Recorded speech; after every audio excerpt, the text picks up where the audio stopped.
Good morning viewers, आप सब कैसे हैं? मैं बहुत अच्छा हूँ और होप करता हूँ आप भी बहुत अच्छे होंगे। हाजिर हूँ मैं अपने डॉग्स के साथ में। मेरे साथ में है लियो, डेजी और पीछे चिंकी मिकी और बेला बैठे हुए हैं। आज हम डिस्कस करेंगे डॉग्स के एक बहुत इम्पॉर्टेंट मेडिकल इशू के बारे में है, जो है ईयर इन्फेक्शन। ईयर्स के अंदर डॉग्स के अक्सर इन्फेक्शन हो जाता है। किन डॉग्स को ज़्यादा होता है और इसको कैसे डील करना है, आइए हम देखते हैं। अक्सर ऐसा देखा जाता है कि जो डॉग्स जिनके कान खड़े हुए होते हैं उनके अंदर ये प्रॉब्लम्स बहुत ज़्यादा आती है। ऐसा तो नहीं है कि जिनके कान गिरे हुए रहते हैं, ड्रॉप ईयर्स रहते हैं, उनको कम आती है। आती तो सभी में है, लेकिन जिनके कान ओपन होते हैं, फ्रंट ओपन होते हैं, लाइक जर्मन शेपर्ड्स, इनको ये प्रॉब्लम ज़्यादा आती है। वजह भी ये है कि जिनके कान ओपन होते हैं तो उनके अंदर डस्ट और डेब्रीज जाना ज़्यादा रहता है। ये डेब्रीज जब मॉइस्चर के साथ मिलके एक लेयर बना देती है, गमी लेयर बना देती हैं। ये गमी लेयर एक ऐसा ब्रीडिंग ग्राउंड हो जाता है जहाँ के अंदर जिसके अंदर फंगल ग्रोथ हो जाता है, और एक बार फंगल ग्रोथ हो गया तो ये आसानी से ठीक नहीं होता।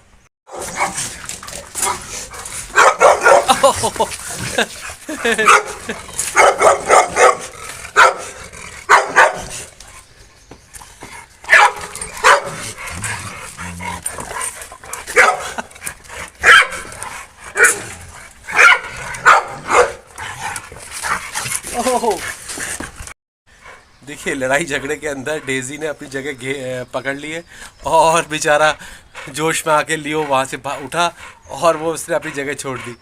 डेजी ना बहुत चालाक है, ये बहुत चालाक लड़की है। देखो, अभी थोड़ी देर पहले तो कितना काट पीट रही थी, लेकिन अब आराम से बैठी हुई है। तो जब ईयर इन्फेक्शन की बात आती है तो ईयर इन्फेक्शन में जो सबसे मेन प्रॉब्लम है वो ये है कि लोग बोलते हैं कि सर ये बार बार आ जाता है। बार बार क्यों आ जाता है, पहले मैं आपको बता दूं। देखिए, नॉर्मली जो ईयर इन्फेक्शन होता है ये फंगल की वजह से होता है। फंगल ग्रोथ जो होती है वो आसानी से ठीक नहीं होती। जब भी आप मेडिसिन अप्लाई करते हैं तो ये 10, 15, 5% रह ही जाती है, और ये अपने सूटेबल टेम्परेचर और मॉइस्चर होने पे दोबारा से ग्रो कर जाते हैं। तो इसीलिए अगर आप ये सोचें कि एक बार ठीक होने के बाद ये दोबारा नहीं होगी तो ये गलतफहमी है। आपको कुछ प्रिकॉशंस लेने पड़ेंगे, ये ठीक हो जाएगी। तो हमें करना क्या होता है? देखिए, सबसे पहली बात है कि हमें डॉग के ईयर्स को कम से कम मंथ में एक बार क्लीन कर लेना चाहिए। क्लीन करने का तरीका क्या है?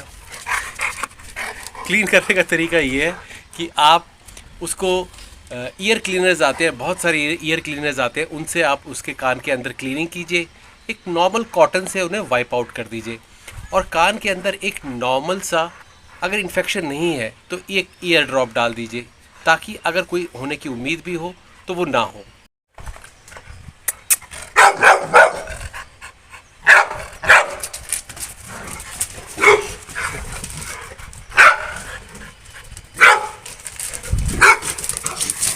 बस,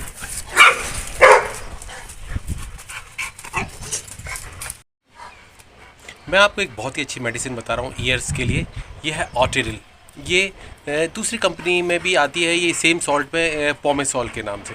बहुत अच्छी मेडिसिन है, आप इसे रेगुलर यूज़ कर सकते हैं, और ये कान के अंदर बहुत अच्छा, पहली बात है सबसे स्मूथिंग, मतलब कान को काम कर देगी एकदम। डॉग अक्सर क्या होता है कि जो कान की जो प्रॉब्लम होती है रात में शुरू होती है। डॉग ना अक्सर कान यूं यूं यूं हिलाते रहते हैं साइडवेज, और ये इनका जो फड़फड़ाना होता है, पटपटाना होता है, ये इतना बढ़ जाता है कि रात भर ना आप सो पाते हैं ना आपका डॉग सो पाता है। तो इस प्रॉब्लम से बचने के लिए सबसे अच्छा है कि आप उसकी रेगुलर क्लीनिंग कीजिए, मंथ में कम से कम एक बार।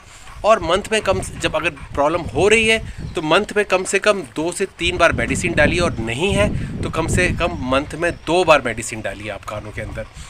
नॉर्मल क्लीनिंग रखिए, मेडिसिन डालिए, कान के अंदर कोई दिक्कत नहीं होगी। बहुत बड़ी बड़ी प्रॉब्लम जहाँ डॉक्टर्स बिल्कुल फेल हो गए, लोगों ने आके हाथ खड़े कर दिए कि ये कान ठीक नहीं हो सकते, छोटी सी चीज़ों से वो कान बिल्कुल ठीक हो गए।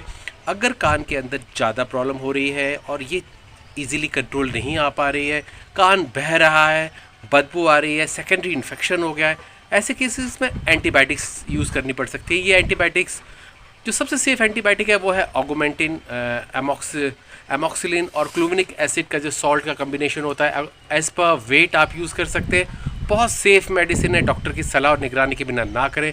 हो सकता है कि आप गलत डोज दे बैठें।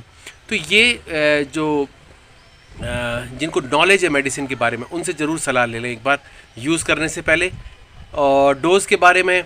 और अगर इसके अलावा अगर आपको रेगुलर पूरे साल आपको कुछ मेडिसिन ऐसे यूज़ करना चाहते हैं कि बार बार रिकर ना करें, तो होम्योपैथी के अंदर बहुत अच्छी मेडिसिन हैं। एक है हेपासल्फ, दूसरी है साइलिशिया। ये दोनों मेडिसिन अगर आप यूज़ करें, और अगर कान के अंदर पस फॉर्मेशन हो रहा है तो इसके लिए भी बहुत अच्छी होम्योपैथिक मेडिसिन आती हैं, आप वो भी यूज़ कर सकते हैं। होप ये वीडियो आपको इन्फॉर्मेटिव लगा होगा। अगर आपको पसंद आया हो तो प्लीज़ इसे लाइक शेयर सब्सक्राइब जरूर कीजिए। हम अपने इस चैनल में डॉग की हेल्थ से रिलेटेड बहुत सारे वीडियोस लेके आए हैं। आप इनको देखिए, आपको इससे नॉलेज मिलेगी। डॉग को पालने वालों के लिए अगर कोई भी डाउट है डॉग की हेल्थ के बारे में, तो आप मेरे चैनल का नाम ड्यूरेबल कैनल टाइप कीजिए यूट्यूब के ऊपर, और उसके पीछे ईयर इन्फेक्शन, किडनी इन्फेक्शन, जो भी टॉपिक्स आपको मेन टॉपिक्स आप वो डालेंगे तो आपको मेरा वीडियो ज़रूर मिल जाएगा। आप वीडियो देखिए, अगर उसमें कोई डाउट है तो आप मुझे व्हाट्सएप कर सकते हैं। व्हाट्सएप नंबर मैंने दिया हुआ है। Thank you for watching my channel. Have a good day.